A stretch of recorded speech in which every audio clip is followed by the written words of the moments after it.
Bonjour à tous. Eh bien, prenons un instant aujourd'hui pour lire et méditer un passage du livre du ciel de Luisa Picaretta. Au nom du Père qui m'a créé, du Fils qui m'a sauvé et du Saint-Esprit qui me sanctifie. Amen. Jésus, je me plonge en toi, dans ta divine volonté, je m'immerge en toi, je fonds ma volonté dans la tienne, je la fusionne dans la tienne. Et je te supplie, Jésus, eh bien, de venir faire ta demeure en mon âme. Viens t'y établir avec le Père, avec l'Esprit Saint, et agis, Jésus, à partir de mon corps que je te donne avec tout mon amour au nom de tous.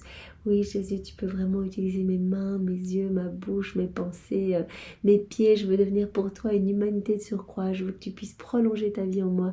Et je veux qu'à travers moi, à travers mes mouvements, mes paroles, mes regards, tu puisses déverser tous les fruits de la rédemption.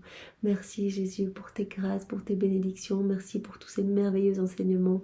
Merci pour ta maman qui nous guide en ce mois de mai également et qui cherche à nous ramener à toi. Merci pour ta miséricorde sans borne. Vraiment, nous t'aimons, nous t'adorons, nous te louons, nous te bénissons au nom de tous, vraiment dans ta divine volonté. Je te supplie, Jésus, maintenant de disposer tous nos cœurs, toutes nos intelligences pour que nous puissions accueillir ce nouvel enseignement, que nous puissions le digérer, le mettre en pratique et que nos vies puissent porter du fruit pour ta gloire. Parle maintenant à travers ma bouche.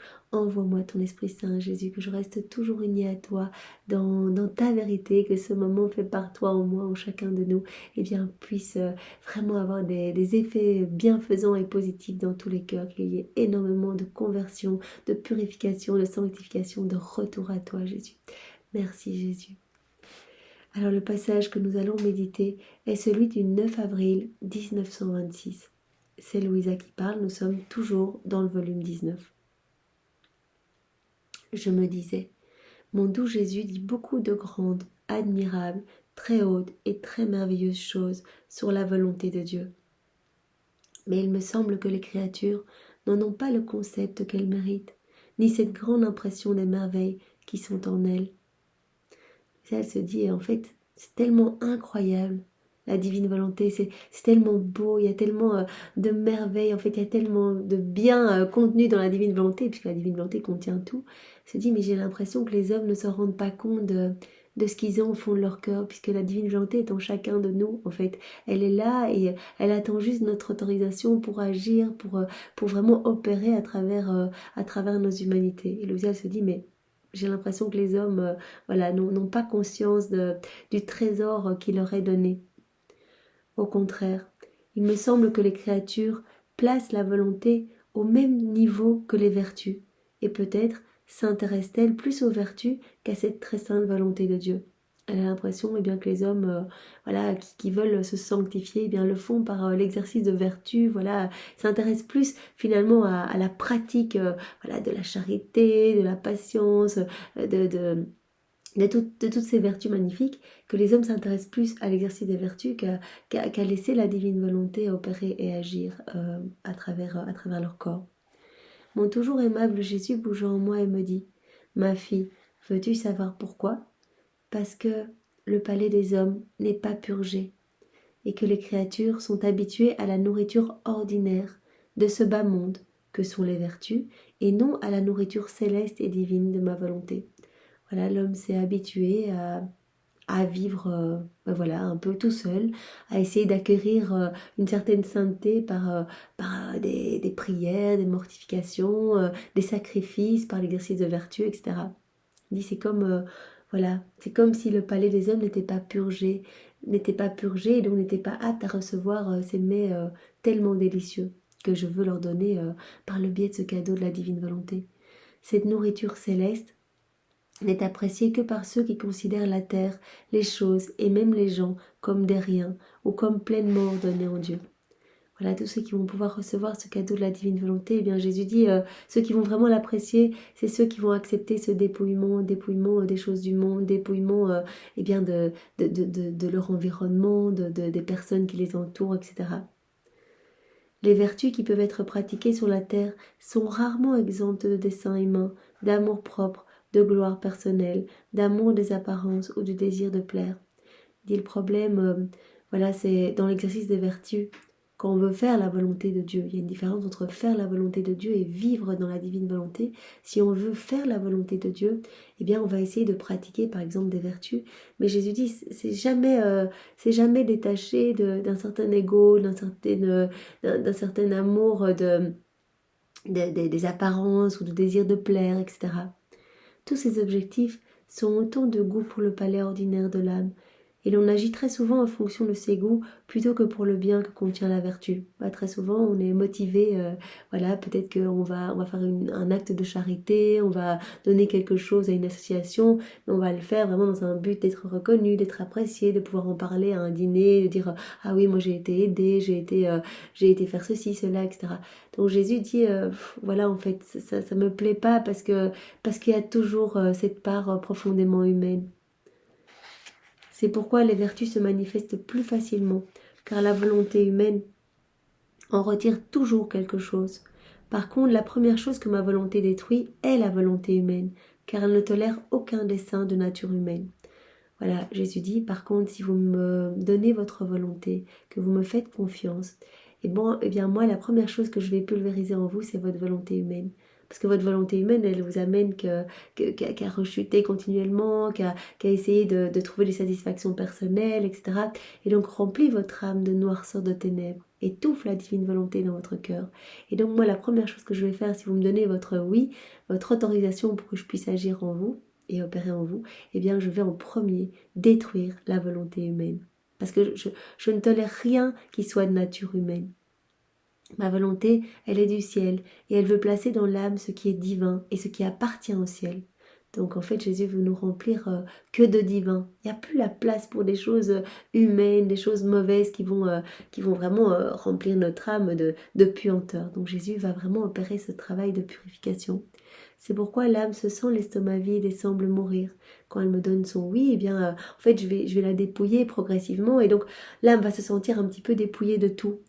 Se sentant mourir et perdant l'espoir de trouver une autre nourriture, l'âme se décide à prendre la nourriture de ma volonté. C'est un travail de dépouillement pour que nous puissions nous rattacher uniquement à Jésus et lui faire confiance davantage. Le palais de cette créature en qui je travaille va alors être purgé. Elle va savourer le goût de la nourriture de ma volonté, cette nourriture céleste, et elle ne voudrait pas en changer, même au prix de sa vie.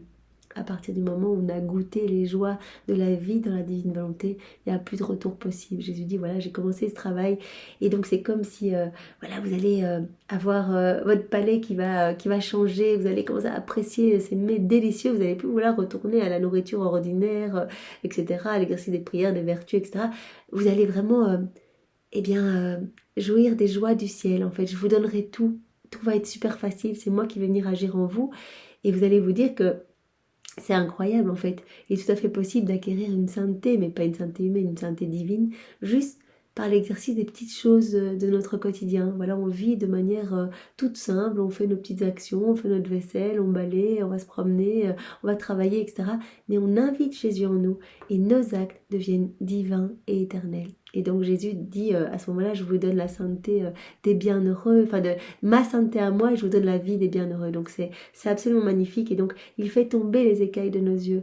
Directement, on va pouvoir percevoir vraiment son amour partout, on va pouvoir voir son amour dans chaque élément créé, ressentir la divine volonté partout. On va vraiment avoir notre conscience aiguisée, vraiment on va ressentir toutes les fois où les autres offensent Jésus, ou nous offensons Jésus, pour pouvoir réparer, bénir, louer au nom de tous, vraiment faire des actes de consolation et de réparation pour Jésus. Donc vraiment le Seigneur va nous travailler, et va vraiment nous polir pour que nous soyons vraiment tout à lui, que nous devenions des petits réceptacles d'amour pour lui. Ma volonté ne sait pas faire de compromis, comme le font les vertus, avec les petites et les basses choses qui peuvent être faites sur la terre. Elle veut que tout et toute chose se place comme un escabeau sous ses pieds, et change tout l'intérieur de l'âme en les vertus elles-mêmes, en divine volonté. C'est que tout doit être transformé en lumière. Jésus dit, moi je veux pas de compromis, je veux pas garder un peu de choses sombres, un peu ma divine volonté. Non, je veux que tout soit sous mes pieds. Je veux que tout soit sous les pieds de la divine volonté. Je veux que tout se transforme en divin dans cette âme qui va s'abandonner entre mes mains. En un mot, ma volonté veut son propre ciel dans les profondeurs de l'âme. Autrement, elle serait entravée et ne pourrait pas exercer sa vie divine. Il y a donc une grande différence entre les vertus et ma volonté, entre la sainteté de l'une, donc la sainteté acquise par l'exercice des vertus, donc une sainteté purement humaine, et celle que je vais vous octroyer si vous vivez dans ma divine volonté, une sainteté vraiment divine. Les vertus peuvent être des créatures et peuvent former tout au plus une sainteté humaine. Ma volonté, elle est de Dieu et elle peut former une sainteté pleinement divine. Quelle différence il y a entre les deux. Cependant, comme les créatures sont habituées à regarder vers le bas, elles sont plus impressionnées par les petites lampes des vertus que par le grand soleil de ma volonté. Voilà l'exercice des vertus, c'est comme si cela crée une petite lumière, une petite lampe, alors que un acte fait en union avec Jésus dans sa divine volonté, eh bien c'est comme un soleil éblouissant, mais dans notre âme, quoi. Notre âme va bien regorger, irradier de la lumière de Dieu.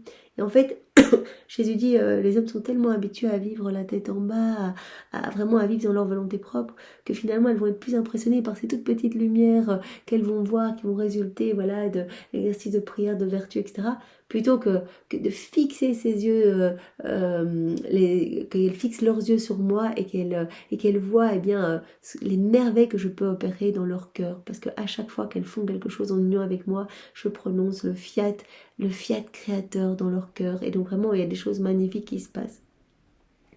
Je me trouvais après cela en dehors de moi, dans l'acte du soleil levant.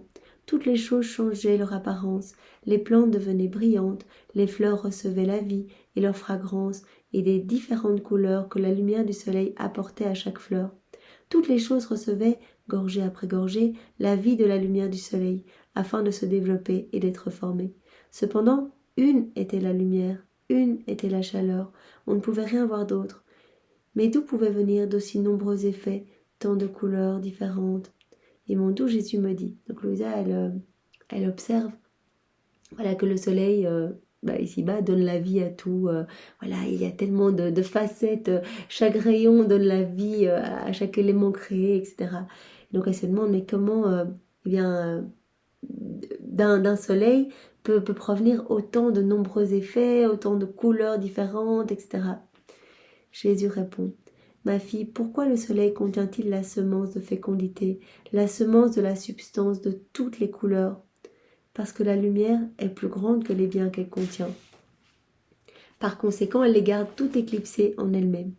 Donc Jésus dit qu'en fait, le soleil contient en lui-même, en fait, tous les effets qu'il produit.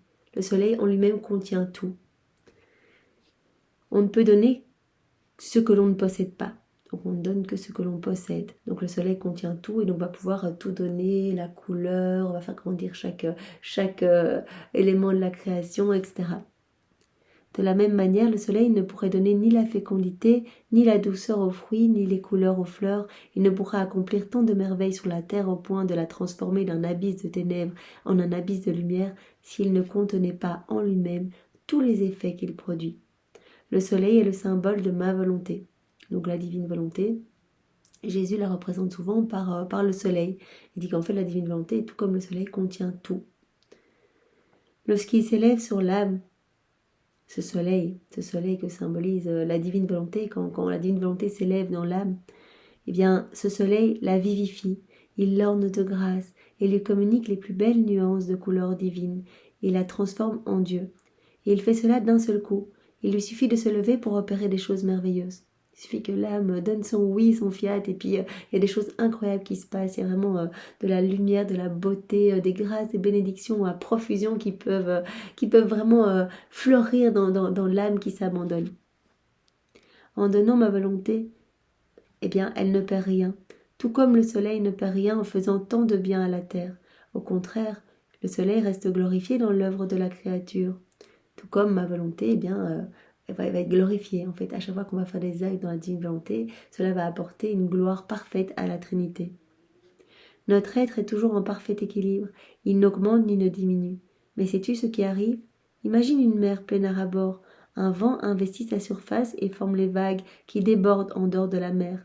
En se soulevant, cette mer n'a rien perdu. Et tout comme les eaux ont débordé à l'extérieur, elles se sont immédiatement élevées et apparaissent au même niveau qu'avant. La même chose se passe entre l'âme et Dieu.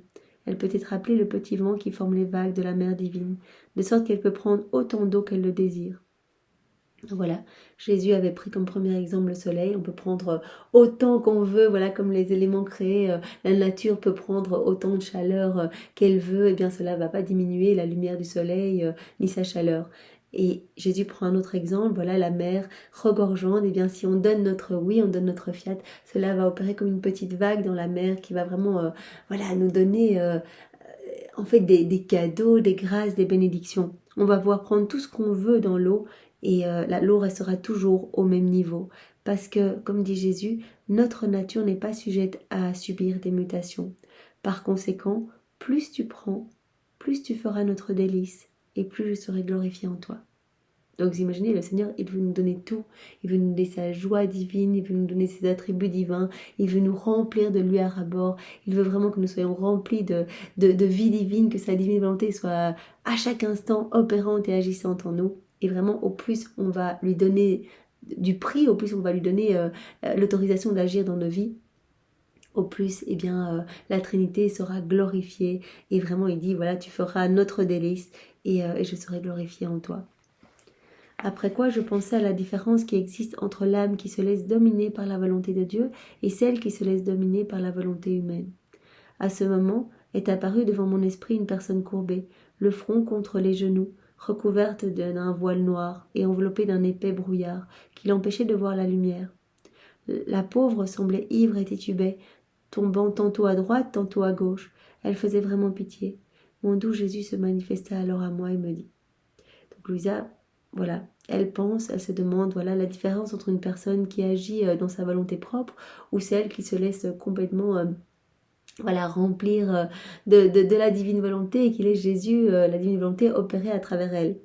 Alors à ce moment-là, elle voit directement l'image d'une personne toute recouverte de noirceur, vraiment dans un épais brouillard, qui titube, qui marche pas droit, qui a pas l'air bien du tout. Et donc Jésus prend la parole et lui dit, ma fille, c'est là l'image de celle qui se laisse dominer par sa propre volonté, cette personne-là que tu vois toute courbée, qui a pas l'air bien, qui titube, qui marche pas droit, qui a l'air d'être les yeux rivés vers le sol, ça, c'est l'image d'une personne qui avance dans sa volonté propre, qui se laisse dominer par sa volonté propre. La volonté humaine, elle courbe tellement l'âme qu'elle est forcée de toujours regarder vers la terre. Et en regardant vers la terre, c'est tout ce qu'elle connaît et aime. Voilà, comme Jésus nous le disait dans un autre passage, les âmes qui vivent dans la divine volonté ont les yeux rivés vers le ciel, rivés vers la Trinité. Elles font tout pour consoler, pour réparer leur Créateur. Tandis que les âmes qui vivent dans leur volonté propre, eh bien, sont là et grattent sur le sol, vivent la tête en bas, elles grattent pour trouver un petit peu de nourriture. Elles sont vraiment remplies de misère, remplies de noirceur. Vraiment, elles dégagent une odeur épouvantable, etc. Et donc finalement, elles finissent par s'habituer à cette pauvreté et elles ne connaissent que ça, donc elles n'aiment que ça finalement. Cette connaissance et cet amour forment beaucoup d'exhalaisons et constituent un brouillard épais et noir qui l'enveloppe complètement et lui cache la vue du ciel et de la belle lumière des vérités éternelles. Voilà. S'enfermer dans sa volonté propre, agir sans Dieu, et bien cela vraiment crée un brouillard. Comme je le disais précédemment, il y a vraiment comme des écailles qui se forment sur nos yeux. On ne voit plus l'amour de Dieu nulle part et vraiment on ne voit plus eh bien, le plan de Dieu pour nous en fait, ce qu'il aimerait faire avec notre vie. Vraiment, on ne voit plus rien, on ne voit plus sa divine volonté dans les éléments créés, on ne ressent plus son amour, on avance tout seul. C'est un brouillard épais et noir qui nous enveloppe complètement et qui nous cache la vue du ciel et la belle lumière de toutes les vérités divines. Par conséquent, la raison humaine, enivrée par les choses de la terre, ne marche plus d'un pas assuré et titube tantôt vers la droite, tantôt vers la gauche. Voilà, c'est pour cela que cette personne titubait, parce que voilà, quand on est dans ce brouillard, on voit plus bien et finalement on avance de manière complètement plus du tout droite. Enveloppée toujours davantage par une épaisse obscurité qui l'entoure, l'âme titube tantôt à droite, tantôt à gauche. Il n'y a pas de plus grand malheur qu'une âme qui se laisse dominer par sa propre volonté. C'est tout le contraire pour l'âme qui se laisse dominer par ma volonté. Ma volonté la fait se sentir bien droite. Voilà, on dit Jésus, on te donne nos volontés, c'est toi qui gères, c'est toi qui vas t'occuper de tout en fait. C'est toi qui va prendre les commandes de notre existence. À ce moment-là, Jésus montre l'image vraiment de l'âme qui vit dans la divine volonté et la représente vraiment comme une âme bien droite. Voilà, la volonté, la divine volonté fait cette âme se tenir bien droite, de telle sorte qu'elle ne peut se courber vers la terre, mais qu'elle regarde toujours vers le ciel. Son regard, toujours tourné vers le ciel, forme de nombreuses exhalaisons de lumière qui l'enveloppent complètement. Donc vraiment, elle est entourée de lumière. On le sait, on vit dans la divine volonté. Jésus vit en nous. Chaque acte devient magnifique, devient lumière. Ça devient un soleil pour notre âme. Toutes ces lumières, ça éclipse les ténèbres autour de nous. Les forces du mal sont éloignées parce qu'elles ont peur d'une telle lumière, etc. Tout c'est magnifique. Comme dit Jésus, ce nuage de lumière est tellement épais qu'en éclipsant toutes les choses de la terre, il les fait toutes disparaître. Et en échange, il fait réapparaître pour elle tout ce qui est du ciel. Donc cette lumière est tellement forte que toutes les choses de la terre sont comme éclipsées et donc l'âme ne voit que les choses du ciel. Donc c'est magnifique, c'est pour cela qu'au plus on avance dans les enseignements de Jésus, au plus on avance dans les écrits du ciel, au plus on donne notre oui, au plus on laisse Jésus vivre en nous, et bien au plus on va se sentir vraiment attiré par les choses du ciel, attiré par Jésus uniquement. Les choses du monde vont vraiment perdre en importance. On peut donc dire que le ciel est ce qu'elle connaît et que ce qui appartient au ciel est ce qu'elle aime. Voilà. Au plus il y a cette lumière, au plus nos yeux vont être fixés sur le ciel, fixés sur Jésus, et finalement on ne connaîtra plus que ça, on ne verra plus les choses du monde, et donc on va aimer de plus en plus cela. Ma volonté rend son pas assuré, et elle ne risque pas de chanceler, même le moindrement. Magnifiquement dotée d'une raison saine, cette âme est si illuminée par la lumière qui l'enveloppe qu'elle passe d'une vérité à l'autre. Cette lumière lui fait découvrir des mystères divins, des choses ineffables, des joies célestes. Jésus dit, bien, j'éclaire tellement son âme, j'éclaire tellement son intelligence, j'éclaire tout tellement en cette âme qu'elle va pouvoir percevoir toutes les vérités divines, les recevoir, les accueillir, et donc chaque vérité va être une vie divine en elle, va être vraiment source de joie et de bonheur. Ainsi, il n'y a pas de plus grand bonheur pour une âme que de se laisser dominer par ma volonté. Elle possède la suprématie sur toute chose, elle occupe la première place d'honneur dans toute la création. Elle ne s'écarte jamais du point où Dieu l'a créée. Donc c'est vraiment un retour à ce pourquoi nous avons été créés. Et Jésus le dit et le redit dans chacun des passages, il n'y a pas de plus grande joie, il n'y a pas de plus grand bonheur que de me laisser vivre en vous en fait. Vous allez voir, vous allez me donner votre oui et votre vie va se transformer et vous allez vraiment connaître les joies du ciel. Et vous allez devenir vraiment un peu les petits chefs de toute la création. En reprenant votre place d'enfant de lumière, et bien toute la création va vous reconnaître vraiment comme des tabernacles de la divine volonté en fait, comme vraiment remplis de divin. Dieu va trouver cette créature abandonnée entre ses bras, toujours sur ses genoux paternels, en train de lui chanter sa gloire, son amour et son éternelle volonté. Oui, à chaque fois qu'on fait un acte en union avec Jésus, à chaque fois qu'on l'invite, eh bien, à chaque fois, c'est comme un chant de louange, d'amour pour la Trinité. Et donc, Jésus dit, eh bien, en fait, l'âme qui vit dans la divine volonté, elle est tout le temps sur les genoux du Père, en fait. Elle est tout le temps en train d'échanger avec la Trinité. Comme elle est sur les genoux de son Père céleste, le premier amour est pour elle. Les mers de grâce qui débordent continuellement du sein divin lui appartiennent. Les premiers baisers, les caresses les plus tendres sont précisément pour elle. Voilà, elle est là, elle est sur les genoux, donc elle va recevoir, mais par torrents, continuellement de nouvelles mers de grâce, de puissance, de sainteté, de sagesse, de beauté, etc. Tout est pour elle. Ce n'est qu'à elle que nous pouvons confier nos secrets, car étant celle qui est le plus près de nous et qui demeure le plus avec nous, nous la laissons participer à toutes nos choses. Nous formons sa vie, sa joie et son bonheur, et elle forme notre joie et notre bonheur. Voilà, rappelons-nous, nous sommes en train de méditer avec Marie en ce mois de mai. Voilà, donc depuis la seconde 1 de sa conception, comment elle s'est laissée vraiment remplir de la divine volonté dès le départ. Et donc elle était déjà, dès la seconde 1 de sa conception, sur les genoux du Père, à échanger, à être dans cette relation d'amour, cette harmonie, ce flux et reflux vraiment de tendresse avec la Trinité. Et donc vraiment, nous sommes tous appelés à prendre Marie comme modèle et à nous abandonner, nous aussi, à la divine volonté, à vraiment nous laisser dominer par la divine volonté pour que nous puissions puissions nous aussi apporter des joies, apporter Dieu à Dieu en fait, parce qu'on ne donne pas des choses à nous, on donne on ne donne que du divin. En fait, on donne les bénédictions de Jésus à Jésus, on va lui donner son amour, ses adorations, ses louanges, etc. On va offrir Dieu à Dieu et on va être dans ce flux et reflux d'amour. Donc nous sommes nous aussi appelés à vivre dans la divine volonté et à nous trouver continuellement sur les genoux du Père pour recevoir ses baisers, ses caresses et vraiment qu'il nous remplisse continuellement de sa lumière. En fait, comme sa volonté est une avec la nôtre, donc Jésus parle de la créature qui a donné sa volonté, qui l'a fusionnée dans la divine volonté, eh bien sa volonté va être vraiment unie à la divine volonté, elle forme une seule volonté. Et comme notre volonté possède notre bonheur même, il n'est pas étonnant qu'en possédant notre volonté, l'âme puisse nous donner des joies et du bonheur. Donc vraiment Jésus nous le dit tout le temps, si vous vivez dans la divine volonté, vous allez vraiment dans une joie indicible. Votre cœur sera rempli des délices du ciel et vous allez vraiment apporter de la joie à la Trinité. Et nous nous rendons ainsi mutuellement heureux. Mon pauvre esprit continua à penser à la différence qui existe entre l'âme qui se laisse dominer par la volonté suprême et celle qui se laisse dominer par la volonté humaine, et mon très grand bien ajouta : ma fille, ma volonté contient la puissance créatrice. Par conséquent, elle crée dans l'âme la force, la grâce, la lumière et la beauté même avec laquelle elle veut que ses propres choses soient accomplies par l'âme. Voilà, comme il y a cette puissance créatrice dans la divine volonté, eh bien, il suffit que nous nous plongions dans la divine volonté pour recevoir force, puissance, grâce, beauté, sainteté, etc.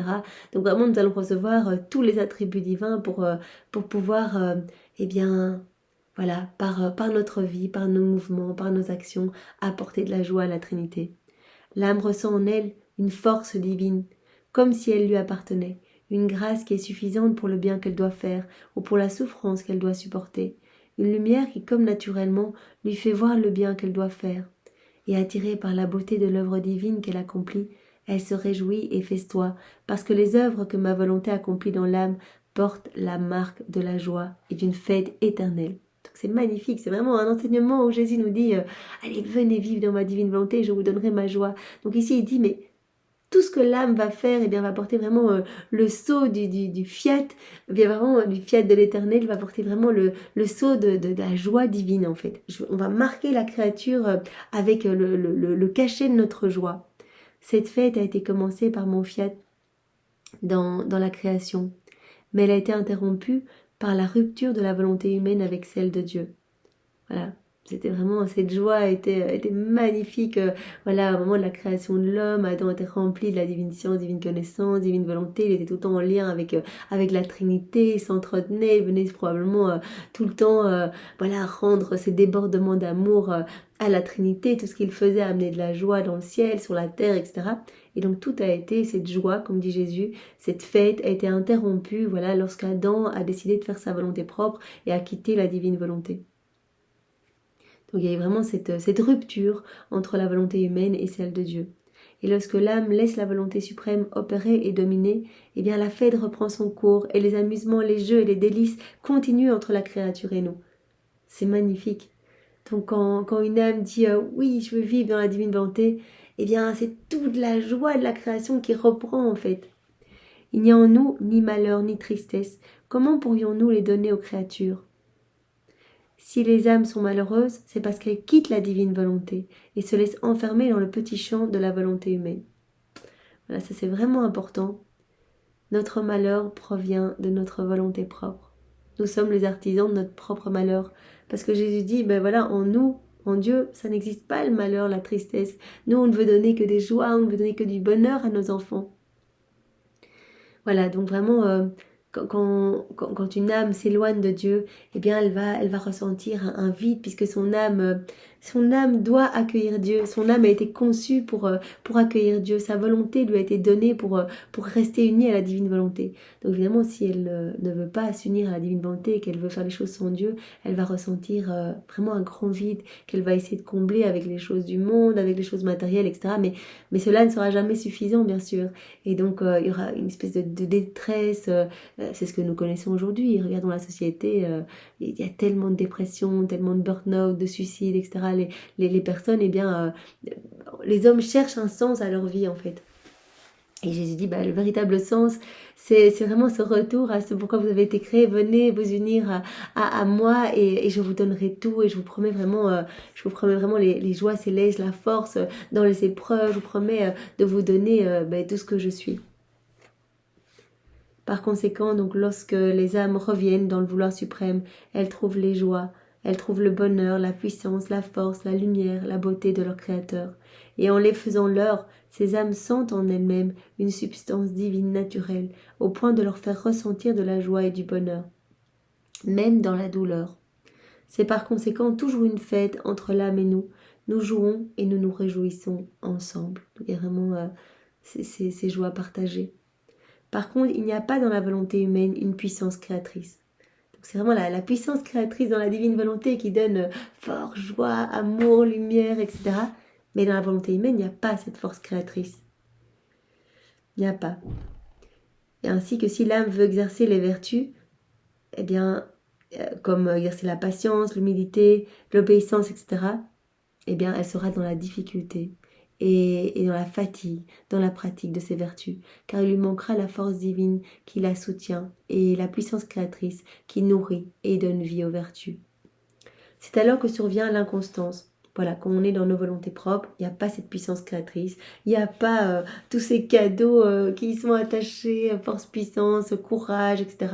Et donc l'âme qui va vouloir essayer d'acquérir la sainteté tout seul par l'exercice de vertu, eh bien va finir par se décourager, va chuter, etc. Et donc va se retrouver dans une inconstance incroyable et va passer facilement des vertus au vice, de la prière à la dissipation, de l'église aux amusements, de la patience à l'impatience, etc. Et tout ce mélange de bien et de mal engendre le malheur dans la créature. Par contre, l'âme qui laisse régner en elle la divine volonté éprouve la fermeté dans le bien. Il lui semble que toutes les choses lui apportent du bonheur et de la joie. Il y a vraiment cette fermeté, cette constance. Mais en fait, tout est grâce, tout est donné. Il n'y a rien qui vient de nous. Il suffit de donner notre oui. Et Jésus nous donne tous ces cadeaux. Et on se retrouve avec une force incroyable. Voilà. Donc, il faut demander ce cadeau de la vie dans la divine volonté. C'est ce que nous faisons tous les jours. Nous n'en sommes encore qu'au début. Nous sommes tous débutants dans la divine volonté. Mais le Seigneur, voilà, se réjouit de voir que nous sommes tous les jours là et que nous ouvrons nos cœurs pour recevoir ces magnifiques enseignements. Et que vraiment, jour après jour, eh bien, il peut déverser un peu plus de lumière en nous, il peut prendre un peu plus de place, et vraiment, voilà, sa divine volonté peut opérer chaque jour davantage en nous. D'autant plus que toutes les choses que nous avons créées portent la marque, la semence de joie et de bonheur de celui qui les a créées.